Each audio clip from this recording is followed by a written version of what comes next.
அன்பான குழந்தைகளே, அனைவருக்கும் வணக்கம். எல்லோரும் நல்லா இருக்கிறீங்களா? எப்போதும் சிரித்த முகத்துடன் சந்தோஷமாக இருக்கணும். போன வகுப்புல நம்ம என்ன பாட்டு பாடணும்?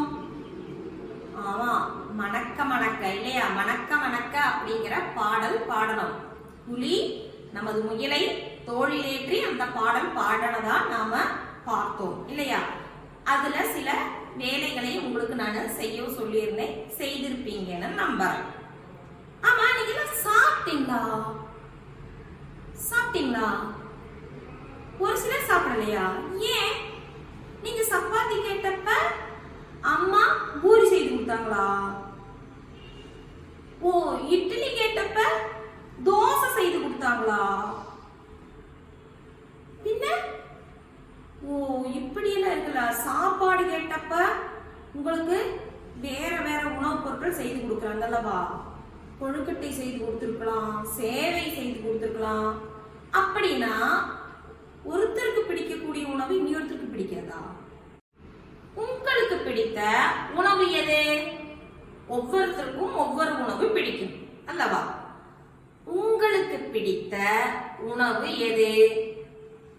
சப்பாத்தி, பூரி, பொங்கல், சோறு, பின்ன சேவை, இடியப்பம், தோசை, உணவு இருக்குதா? சரி, அப்ப உங்களுக்கு பிடித்த உணவு எது அப்படிங்கறத நீங்க இப்ப தொட்டு காண்பிக்க போறீங்க. பார்க்கலாமா?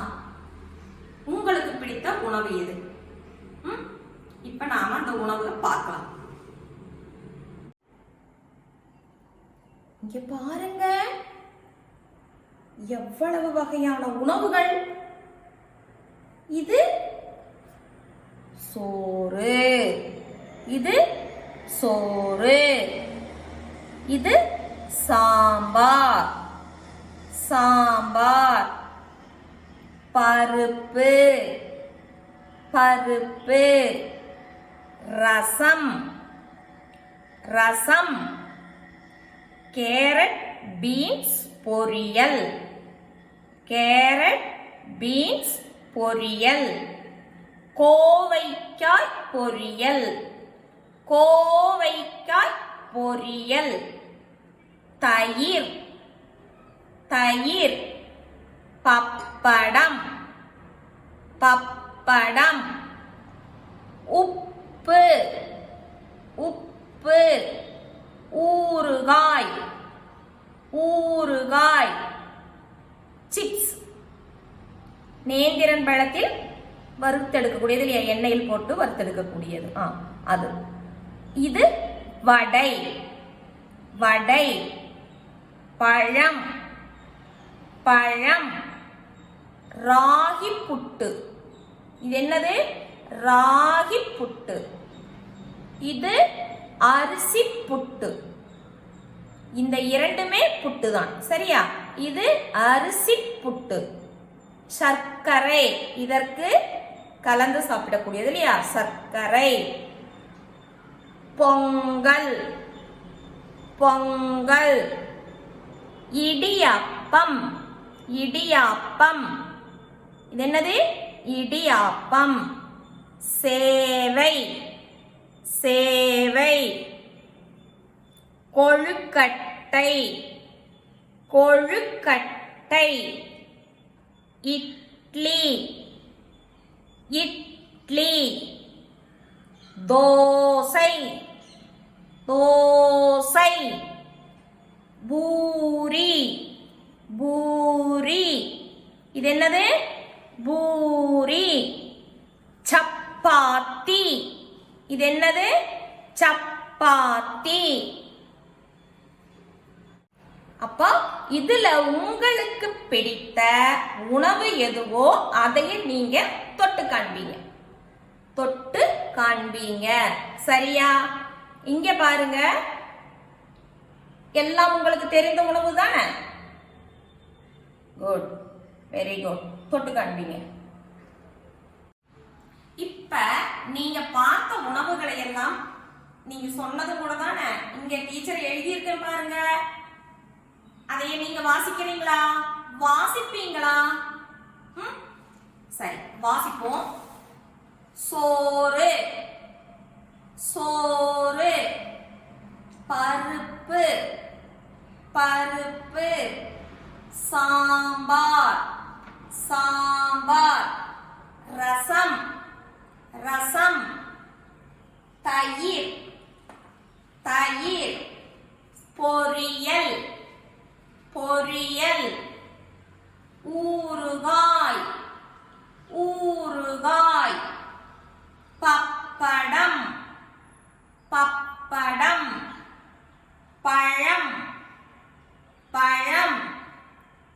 புட்டு புட்டு. இடியாப்பம் இடியாப்பம். சேவை சேவை. கொழுக்கட்டை கொழுக்கட்டை. இட்லி இட்லி. தோசை தோசை. வடை வடை.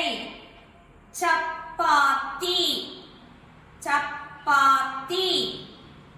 பூரி பூரி. அப்போ இத்தனை வகையான உணவுகளை நீங்க இப்ப இங்க பார்த்தீங்க. இப்ப இதுலயும் நீங்க இப்ப உணவுகளை தொட்டு காண்பித்தீங்க இல்லையா? அந்த உணவுகளுடைய பெயர்களை நான் இங்க எழுதியிருக்கேன். இப்ப உங்களுக்கு பிடித்த உணவை இதுலயும் நீங்க தொட்டு காண்பிக்கலாம். தொட்டு காண்பிக்கிறீங்களா? Very good. அப்ப உங்களுக்கு இப்ப சொல்லவும் தெரியும், அந்த உணவுகளினுடைய பெயரை உங்களுக்கு இப்ப வாசிக்கவும் தெரியும். இப்ப நீங்க உங்களுடைய தமிழ் புத்தகத்தை எடுங்க. உங்களுடைய அந்த தமிழ் புத்தகம் எடுங்க. நாம நேத்து ஒரு ஒரு பாடம் பார்த்தோம் அல்லவா? நேத்து இந்த பாடம் எடுத்தோம் அல்லவா?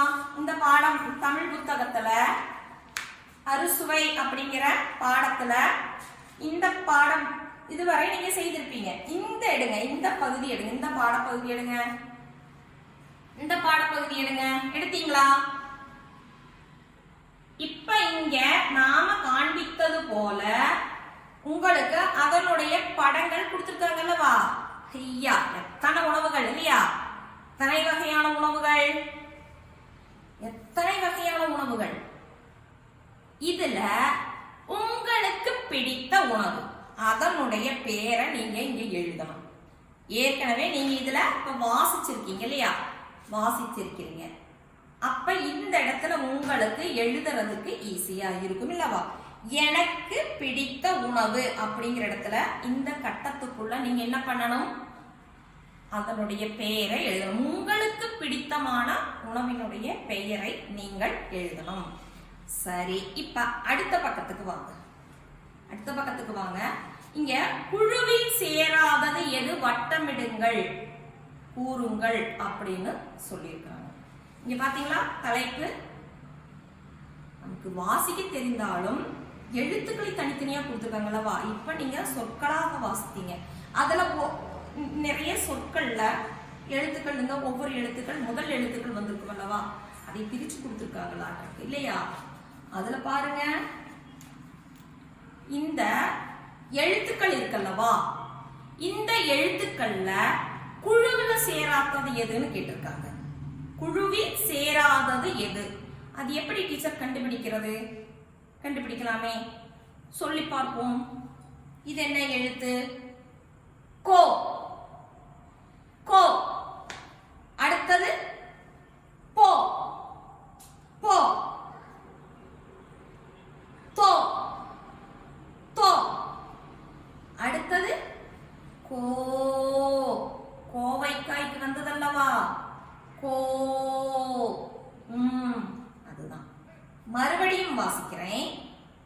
கவனமா கேளுங்க.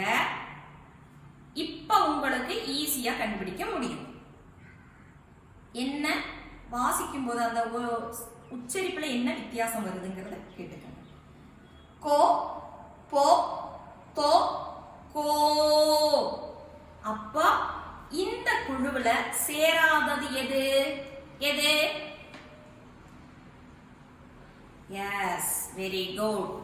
அப்ப குழுவில் சேராதத உங்களுக்கு ஈஸியாக கண்டுபிடிக்க முடிந்ததல்லவா? இப்ப புத்தகத்துல கொடுத்திருக்கிற செயல்பாடுகளை நீங்க கவனமா வகுப்புகளை கவனிச்சீங்கன்னா ரொம்ப சுலபமாக செய்ய முடியும். அதுக்கு அடுத்தது பாருங்க, உங்களுக்கு இணையுங்கள் அப்படிங்கிற தலைப்புல கொடுத்திருக்காங்க. இணையுங்கள், இணையுங்கள். இணைக்கலாமா? இணைக்கலாமா? இப்ப நமது புத்தகத்துல இங்க பாருங்க, இணையுங்கள்ங்கிற பகுதி கொடுத்திருக்காங்க. அதுல உணவு இது, உணவு பொருள் எதுன்னு கேட்டிருக்காங்க. உணவு இது, உணவு பொருள் எது அப்படின்னு கேட்டிருக்காங்க. இப்ப நம்ம பல வகையான உணவுகளை பார்த்தோம். அது சமைக்கிறதுக்கு தேவையான உணவு பொருட்கள் எதுன்றது உங்களுக்கு இப்ப தெரியுமான்னு பார்க்கலாம்.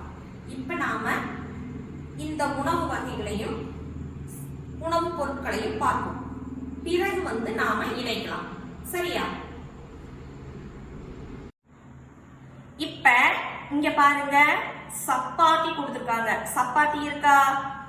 தோசை கொடுத்திருக்காங்க. தோசை இருக்கா? சோறு இருக்குதா? சாம்பார் இங்க இருக்கு. வடை இங்க இருக்கு இல்லையா? இப்ப இது உணவுகள் இல்லையா? இதற்கு தேவையான உணவு பொருள் எது?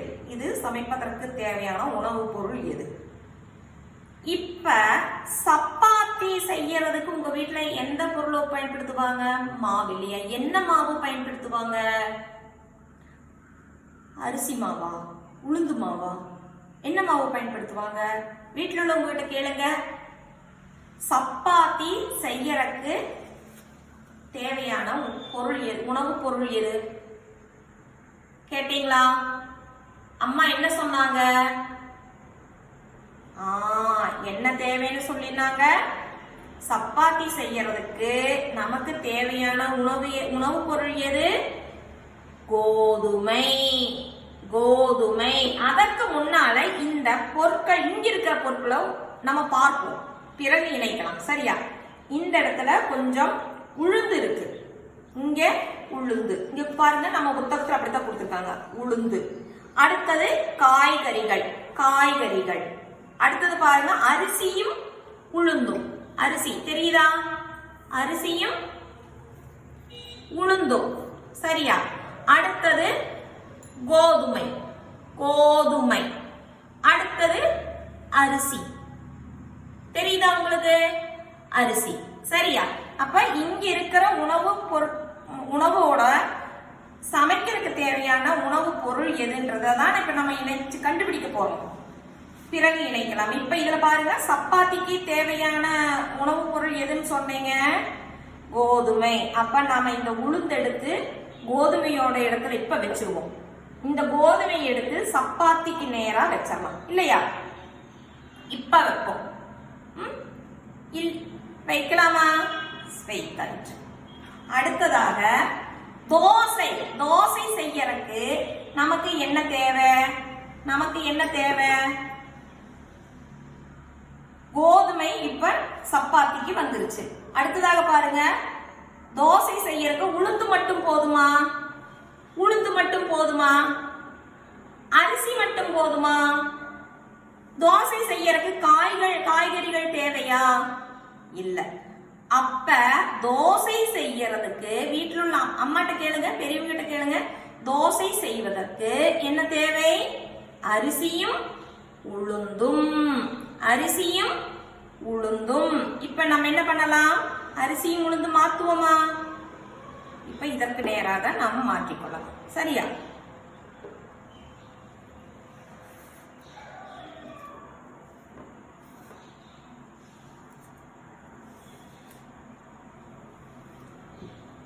இப்போ தோசைக்கு நேராக அரிசியும் உளுந்தும் வந்துருச்சு. இப்ப இந்த ரெண்டும் நாம இப்ப சேர்த்துட்டோம் இல்லையா? இந்த ரெண்டையும் நாம சேர்த்துட்டோம். இங்க அடுத்தது பாருங்க, சோறு. சோறு சமைக்கிறதுக்கு உங்களுக்கு ரொம்ப ஈஸியா தெரியும் இல்லையா? உங்களுக்கு சோறு சமைக்கிறதுக்கு என்ன தேவை? அரிசி தேவை அப்படிங்கிறது தெரியும். அதனால நான் கூடுதலா சொல்ல நிக்கல. இதோ அரிசி இங்க வச்சிடலாம். சரியா? இப்ப பாருங்க, சாம்பார் செய்வதற்கு என்ன தேவை? சாம்பார் செய்வதற்கு கரெக்ட், காய்கள் தேவை. இப்ப காய்கள் அங்கேயே இருக்குது. அடுத்ததாக வடை செய்வதற்கு நாம மாற்றும் போது ஆட்டோமே என்ன ஆயிடுச்சு? நேரா வடைக்கு தேவையான வடை எதுல செய்வாங்கன்னு கேளுங்க. வடை எதுல செய்வாங்க? உளுந்து. அப்ப அதற்கு நேராக உளுந்தும் இருக்கு. சரியா? அப்ப சப்பாத்தி செய்வதற்கு கோதுமை, தோசை செய்வதற்கு அரிசியும் உளுந்தும், சோறு சமைப்பதற்கு அரிசி, சாம்பார் சமைப்பதற்காக காய்கறிகள், வடை செய்வதற்கு உளுந்து. இந்த மாதிரி பொருட்கள் தான் தேவை. இப்ப நீங்க இந்த புத்தகத்துல கொடுத்திருக்காங்க பாருங்க. இப்ப நம்ம பொருட்கள் இங்க இருந்ததுனால நம்ம மாற்றி வைத்திருக்கோம். நீங்க என்ன பண்ணுங்க, கோடு போட்டு இணைங்க. இப்ப கோதுமைக்கு நேரா சப்பாத்திக்கு நேரா கோதுமை இருக்குதுல்ல, வாப்பா கோதுமை. இங்க பாருங்க, கோதுமை சப்பாத்தி கோடு போட்டு இணைச்சிருக்காங்க இல்லையா? புத்தகத்திலேயே கொடுத்திருக்காங்க. அடுத்தது பாருங்க, தோசை. தோசை கொடுத்திருக்காங்க. அப்ப தோசைக்கு அரிசியும் உளுந்தும் எங்க இருக்குன்னு கண்டுபிடிச்சு நீங்க இணைக்கணும். சரியா? சரியான முறையில இணைக்கணும். நம்ம பார்த்துட்டோம். அடுத்தது சோறு. சோறுக்கு என்ன தேவை சமைப்பதற்கு? அரிசி. அடுத்தது சாம்பார். எங்க இணைக்கணும்? காய்கறிகள் கூட இணைக்கணும். வடை, உளுந்து. அப்ப இந்த இணையுங்கள்ங்கிற பகுதியை நீங்க ஈஸியா செய்ய முடிந்தது இல்லையா? இப்ப இது எல்லாம் பார்த்ததுனால உங்களுக்கு ஈஸியாக செய்ய முடிந்தது. நாம அதையே மீண்டும் ஒரு முறை நம்ம பார்க்கலாம் வாங்க. இப்ப மறுபடி பாருங்க, சப்பாத்தி. சப்பாத்திக்கு நேரா உளுந்து இருக்குது இல்லையா? நம்ம புத்தகத்தில் கொடுத்தது போல. தோசை, தோசைக்கு நேரா காய்கறிகள். சோறு, சோறுக்கு நேரா அரிசியும் உளுந்தும். சாம்பார், சாம்பாருக்கு நேராக கோதுமை. வடை, வடைக்கு நேராக அரிசி. அப்படிதான் நம்ம புத்தகத்துல கொடுத்திருக்காங்க. இப்ப நம்ம அது உணவு பொருட்கள்ல பார்த்தோம் இல்லையா? இப்ப நம்ம இதுலயும் ஒரு முறை பார்த்துக்கலாம். சொல்லுங்க பார்க்கலாம். உங்களுக்கு இப்ப நாம உணவு பொருட்கள்ல உணவு பொருட்கள் மூலமா பார்த்தோம் அல்லவா? சொல்லுங்க. சப்பாத்திக்கு என்ன வரணும்னு சொன்னேன்? கோதுமை. சப்பாத்திக்கு எது வரணும்? இணைங்கிற இடத்துல கோதுமை. சரிதானே? கோதுமை. சப்பாத்திக்கு நேராக வர வேண்டிய உணவு பொருள் எது? உணவு எதுனா உணவு பொருள் எது? கோதுமை. தோசைக்கு நேரா காய்கறிகள் இருக்குது. தோசைக்கு நேரா காய்கறிகள் இருக்குது. தோசைக்கு வர வேண்டியது எது? அரிசியும் உளுந்தும் இல்லையா? காய்கறிகள் வரக்கூடாது இல்லையா? சரிதான். அப்ப அரிசியும் உளுந்தும். அரிசியும் உளுந்தும்.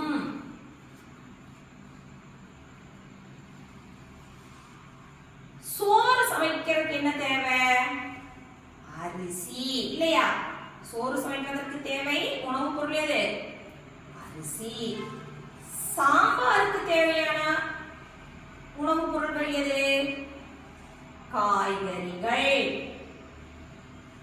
அடுத்தது வடைக்கு தேவையானது எதுன்னு பார்த்தோம்? உளுந்து. உளுந்து. சரியா? மறுபடியும் வாசிப்போம். சப்பாத்தி கோதுமை. தோசை அரிசியும் உளுந்தும். சோறு அரிசி. சாம்பார் காய்கறிகள். வடை உளுந்து. இப்போ உங்களுக்கு இதுல இணைப்பதற்கு மிக சுலபமாக இருக்கும் இல்லையா? இந்த பகுதியை இணைக்கிறதுக்கு உங்களுக்கு மிக சுலபமாக இருக்கும். இப்படி எந்தெந்த உணவு சமைப்பதற்கு எந்தெந்த உணவு பொருட்கள் தேவை அப்படிங்கறதான் முதல்ல அந்த விலங்குகள் தெரிஞ்சுக்கிட்டாங்க. அதன் பிறகுதான் அவங்க என்ன பண்ணறாங்க, சமைக்க ஆரம்பிச்சிருப்பாங்க இல்லையா. அதையத்தான் நாமளும் இப்போ தெரிஞ்சுக்கிட்டோம். அப்ப எந்தெந்த உணவு சமைப்பதற்கு எந்தெந்த உணவு பொருள் தேவை அப்படிங்கிறது இப்ப நாமளும் தெரிஞ்சுக்கிட்டோம். இப்ப மறுபடியும் உங்க புத்தகத்துக்குள்ளார இங்க பாருங்க, இந்த இடத்துல பாருங்க சில கட்டங்கள் கொடுத்திருக்காங்க. அந்த கட்டங்களுக்குள்ளார எழுத்துக்கள் இருக்குது, நிறைய எழுத்துக்கள் கொடுத்திருக்காங்க இல்லையா. வாசிக்க முடியுதா அந்த எழுத்துக்களை உங்களுக்கு? நிறைய எழுத்துக்கள் கொடுத்திருக்காங்க. என்ன பண்ணணும் தெரியுமா? கட்டத்தில் உள்ள எழுத்துக்களை பயன்படுத்தி சொற்கள் உருவாக்குவோம். கட்டத்தில் உள்ள எழுத்துக்களை பயன்படுத்தி சொற்கள் உருவாக்குவோம். உங்களுக்கு ரொம்ப சுலபம் தானே, நிறைய எழுத்துக்கள் நாம படித்து வந்திருக்கிறோம் இல்லையா. அப்ப எழுத்துக்கள் தெரிந்தாலே நமக்கு சொற்கள் உருவாக்குவது மிக மிக சுலபம். இப்ப 1-2 சொற்களை நான் உங்களுக்கு சொல்லித்தரேன். மீதியுள்ள எவ்வளவு சொற்கள் உங்களுக்கு உருவாக்க முடியுதோ அவ்வளவு சொற்கள் நீங்கள் உருவாக்கலாம். பாருங்க, உங்களுக்கு எழுத்துக்களை முதல்ல வாசிங்க. வாசிக்கிறீங்களா? பி தா வா ஆ கே கோ இ கோ இன் செ லை போ ஆ வி கா இட் லை உ டை இல் சே டு டி கே இம். அப்ப இத்தனை எழுத்துக்கள் இங்க கொடுத்திருக்காங்க. இதைய வைத்து நமக்கு சொற்கள் உருவாக்கணும். நிறைய படிக்கிறோம். இப்ப நாம பார்த்த ஒரு உணவு பொருட்கள் ஏதாவது ஒண்ணு சொல்லுங்க பார்க்கலாம். இப்ப நம்ம உணவு பார்த்தோம் இல்லையா, உணவு பொருட்களோட உணவு பார்த்தோம் இல்லையா. அதுல உங்களுக்கு பிடித்த உணவுகள் நீங்க சொன்னீங்கல்ல, அதுல ஒரு பாருங்க, ஒரு உணவு ஏதாச்சும் இருக்கா பாருங்க. வா இங்க இருக்கா, வா இருக்கா. அது கூட என்ன சேர்த்தலாம்? டை சேர்த்தலாம். வடை கிடைக்குதா? வடை கிடைத்ததா? அப்ப வடை எழுதலாம் அல்லவா. ஆவோட டை, ஆ என்ற எழுத்துடன் டை சேரும்போது அடை. உ டை உடை. கா டை கடை. ஈ டை இடை. இது போல நிறைய சொற்கள் நமக்கு உருவாக்கலாம். ஆ இன் டு, ஆண்டு. இரண்டு எழுத்து சொற்கள் நம்ம பார்த்துட்டோம். அதே போல பாருங்க, ஆண்டு ஓர் எழுத்து சொல்லும் இருக்குதான்னு பாருங்க. போ போ, அது ஓர் எழுத்து சொல் தானே. அப்ப அதுவும் கூட எழுதலாம் அல்லவா, அதுவும் நீங்க எழுதலாம். அப்புறம் 2 எழுத்து சொற்களும் இப்ப சொல்லியாச்சு. 3 எழுத்து சொற்களும் இருக்குது பாத்தீங்களா. ஆ இன் டு, ஆண்டு. இனியும் பாருங்க, கா இன் டு கண்டு. தா இன் டு தண்டு. இது போல நிறைய சொற்கள் நீங்க இந்த கட்டத்துக்குள்ள இருக்கிற எழுத்துக்களில் இருந்து உருவாக்க முடியும். கொஞ்சம் பொறுமையாக இருந்து முயற்சி செய்தீங்கன்னா கண்டிப்பா உங்களுக்கு நிறைய சொற்களை உருவாக்க முடியும். செய்வீங்கல்லவா? செய்வீங்க. நல்ல குழந்தைங்க கண்டிப்பா செய்வீங்க.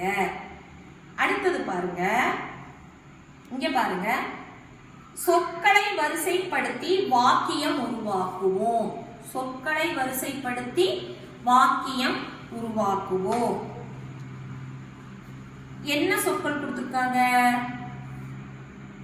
காலையில் கூவும் சேவல். காலையில் கூவும் சேவல். அது சரியா இருக்குமா, இல்லை வேற எப்படி சொன்னா அது சரியாக இருக்கும்? எப்படி சொன்னா சரியா இருக்கும் யோசிச்சு பாருங்க. காலையில் கூவும் சேவல்.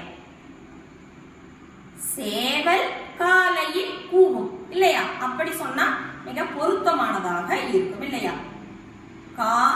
காலையில் கூவும் சேவல் அப்படிங்கிறதுக்கும் சேவல் காலையில் கூவும் அப்படிங்கிறக்கும் ஒரு சின்ன வித்தியாசம் இருக்குது. மிக பொருத்தமான வாக்கியம்ங்கிறதும் அப்படி வந்துடும் இல்லையா? சேவல் காலையில் கூவும் அப்படி எழுதணும். இப்போ சேவல் காலையில் கூவும் இங்க நீங்க அதையே எழுதணும். இங்க கொடுத்திருக்காங்க அல்லவா, சொற்கள் இங்கேயே கொடுத்திருக்காங்க. ஆகவே உங்களுக்கு எடுத்து எழுதுவதற்கு மிக மிக சுலபமாக இருக்கும். அடுத்தது பாருங்க, முட்டை கோழி இடும். முட்டை கோழி இடும். அப்படியா? முட்டை கோழி இடும். கோழி முட்டை இடும். எது உங்களுக்கு சொல்லறதுக்கு ஈஸியா இருக்குது, புரியுது, வேகமாக புரியுது? முட்டை கோழி இடும், கோழி முட்டை இடும். கரெக்ட். கோழி முட்டை இடும், கோழி முட்டை இடும். இங்கேயே அதே போல சொற்கள் கொடுத்திருக்கிறதுனால உங்களுக்கு எடுத்து இங்க எழுதுவதற்கு சுலபமாக இருக்கும். அடுத்தது பாருங்க, வெள்ளை கொக்கு நிறம். வெள்ளை கொக்கு நிறம். கொக்கு வெள்ளை நிறம், அதுதான் மிக பொருத்தமானதாக இருக்குது இல்லையா நமக்கு சொல்றதுக்கு. கொக்கு வெள்ளை நிறம். இதுவும் அது போலதான் இங்கேயே சொற்கள் கொடுத்திருக்கிறதுனால சொற்களை நீங்க சரியான முறையில் அமைத்து வாக்கியமாக்கலாம். சரியா? அப்ப வெள்ளை கொக்கு நிறம் அப்படிங்கிறத நாம எப்படி மாத்தி இருக்கிறோம்? கொக்கு வெள்ளை நிறம்னு மாத்தி இருக்கிறோம். அப்ப அதே போல இங்க நீங்க எழுதணும். எழுதுவீங்கல்லவா? அடுத்ததாக உங்களுக்கு ஒரு வேலை. ஒரு வேலை இங்க பாருங்க, ஒரு வீட்டு வேலை. உங்களுக்கு இப்ப நாம நிறைய உணவுகளை பார்த்தோம் இல்லையா? உணவுகளை பார்த்தோம். இப்ப ஒண்ணும் இல்லை, இங்க பாத்தீங்கன்னா தெரியும் என்ன கொடுத்திருக்காங்க? எழுத்துக்களை வரிசைப்படுத்தி சொற்களை கண்டுபிடியுங்கள்னு கொடுத்திருக்காங்க. என்ன வரிசைப்படுத்தணும்? எழுத்துக்களை வரிசைப்படுத்தணும். அப்படின்னு என்ன அர்த்தம்? இங்கே எழுத்துக்கள் நம்ம வரிசையா கொடுக்கல இல்லையா? எழுத்துக்கள் வரிசையாக கொடுக்கல. எழுத்துக்கள் வரிசையா கொடுக்காதனால அந்த எழுத்துக்களை நாம என்ன பண்ணணும்? வரிசைப்படுத்தணும். இங்க பாருங்க, பா பா இம் டா இப்பு இப்படி வாசிச்ச ஏதாவது அர்த்தம் புரியுதா நமக்கு? அது என்னன்னே தெரிய மாட்டேங்குது இல்லையா? ஆனா நாம இப்ப பார்த்த உணவுல இருக்குது. இந்த எழுத்துக்களை நீங்க வரிசைப்படுத்துறீங்கன்னா நாம இப்ப பார்த்த உணவுல அந்த பொருள் இருக்குது. அதை நீங்க எதுன்னு கண்டுபிடிக்கணும். அந்த உணவு இங்க இருக்குது, இது உணவு தான். அடுத்தது பாருங்க, யா ரி போ இல். இதை வாசிக்கும் போது நமக்கு ஒரு அர்த்தமும் புரியறது, அது என்னன்னே தெரியல. ஆனா இந்த எழுத்துக்களை சரியான முறையில நீங்க வரிசைப்படுத்துனீங்கன்னா இப்ப நம்ம பார்த்த அந்த உணவு பட்டியல்ல இந்த சொல்லும் இருக்கு. நீங்க வாசிக்கவும் செய்வீங்க. அதுக்கு தான் அந்த பெயர்களை எழுதுங்க, உணவினுடைய பெயர்களை எழுதுங்க. அப்ப அதையும் கண்டுபிடித்து இங்க எழுதுங்க, என்னன்னு எழுதுங்க. அடுத்த வகுப்புல நான் அதை பத்தி சொல்றேன். அடுத்தது வா சே வில். வா சே வில். இதுவும் உங்க வீடுல ஒரு சிலர் வீட்டுல கண்டிப்பா இருக்கிறதுக்கு வாய்ப்பு இருக்குது. இதையும் நீங்க வரிசைப்படுத்த முயற்சி பண்ணி பாருங்க. எத்தனை பேர் கரெக்டா செய்யறீங்கன்னு நம்ம பார்ப்போம். அதற்கு அடுத்ததாக ஒரு வேலையும் கூட இங்க 4 படங்கள் கொடுத்திருக்காங்க. அந்த படத்தை பார்த்தா உங்களுக்கு என்ன தெரியுது? அது ஒரு கதையினுடைய படமாகும். அந்த கதையினுடைய படத்தையும் நீங்க பார்த்து அந்த கதையை புரிஞ்சுக்கிறதுக்கு முயற்சி பண்ணுங்க. டீச்சர் அடுத்த வகுப்புல இந்த 2ஐயும் பற்றி சொல்லித்தரேன். அப்ப நான் சொன்ன நீங்க செய்ததும் நான் சொன்னதும் சரியா அப்படிங்கிறத நாம அடுத்த வகுப்புல பார்க்கலாம். சரியா குழந்தைகளே? அப்ப இன்றைய வகுப்புல நம்ம என்னெல்லாம் பார்த்தோம்? உங்களுக்கு பிடித்த உணவு பார்த்தோம், அந்த உணவினுடைய பட்டியல், பெயர் பட்டியலை பார்த்தோம் இல்லையா? அதை உங்களுக்கு முடிந்தவரை வாசிக்க முடிந்தது. பின்ன இந்த இடத்துல வாக்கியங்களை சரியான சொற்களை போட்டு சொற்களை வரிசைப்படுத்தி வாக்கியங்களை எழுத சொல்லியிருக்கேன், உருவாக்க சொல்லியிருக்கேன். அதை செய்யுங்க. இந்த இடத்துல நிறைய சொற்களையும் உருவாக்குங்க. அப்ப அடுத்த வகுப்புல சந்திப்போம். சந்திப்பதற்கு முன்னால நீங்க வரும்போது என்ன பண்ணணும்? இந்த புத்தகத்துல இந்த இடத்துல நீங்க சுயமாக செய்யறதுக்கு முயற்சி பண்ணி அதோட கூடி வாங்க. சரி, இப்போ இந்த வகுப்பை நிறைவு செய்வோமா? பாய்.